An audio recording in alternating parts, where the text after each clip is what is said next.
அப்ப ஒவ்வொரு வழக்கும் ஒவ்வொரு படிக்கல். அப்ப அந்த படிக்கல் அப்படின்னு இருக்கும்போது மத்த இப்ப நான் 70 விடுதலை வழக்காகட்டும், கவர்னர் வழக்காகட்டும், படிக்கல் அப்படின்னு சொன்னா இந்த சமூக செக்ஷன் வழக்கு அப்படிங்கிறது ஒரு லிப்ட் மாதிரி படியில ஏறி போறதை விட இன்னும் ஸ்பீடா போகும் அப்படின்னும் போது ஆளுங்கட்சியா இருக்கிற மத்தியில ஆளுங்கட்சியா இருக்கிற பாஜக எல்லா உழைப்பையும் செலுத்தி இந்த வழக்கை உடைக்க பார்க்கும். நீதிமன்றத்துக்கும் பல வழிகளை சொல்லும்.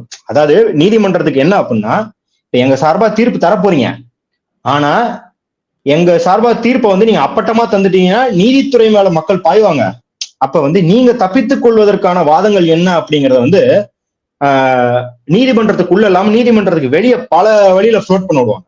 அது கட்டுரைகளா எழுதுவாங்க, உரைகளா ஆற்றுவாங்க, நீதிபதிகளுக்கு கடிதமா எழுதுவாங்க. என்ன அப்படின்னா, நீ வந்து தப்பு செய்யும் போது இந்த விளக்கத்தை போட்டுனா உன்னை யாரும் பாத்துக்க மாட்டாங்க, என்ன நோக்கிதான் பாயுவாங்க, அதை நான் பாத்துக்கிறேன், நீ வந்து நடுநிலையா தீர்ப்பு கொடுத்த மாதிரி பாத்துக்கப்பா அப்படிங்கிற ஒரு ஒரு புரிதலை வந்து சமூக வலைதளத்திலேயோ இல்ல ஊடக வாயிலாவோ இல்ல மற்ற பிரச்சாரங்கள் மக்கள் பிரச்சாரங்கள் வாயிலாவோ முன்னெடுக்க கூடும். அதனாலதான் சொல்றேன், இவ்வளோ பெரிய சிக்னிபிகண்டான வழக்கம் நம்ம ஏன் புரிஞ்சுக்கணும் அப்படின்னா, அதற்கு ப்ரொபோர்ஷனேட்டாக அதற்கு தகுந்த அளவில் ஆளும் வர்க்கமும் அதே அளவுக்கு சதியை செய்யும். அப்ப நம்ம விழிப்போட இருக்க வேண்டும், தொடர் பிரச்சாரங்களில் ஈடுபட வேண்டும்.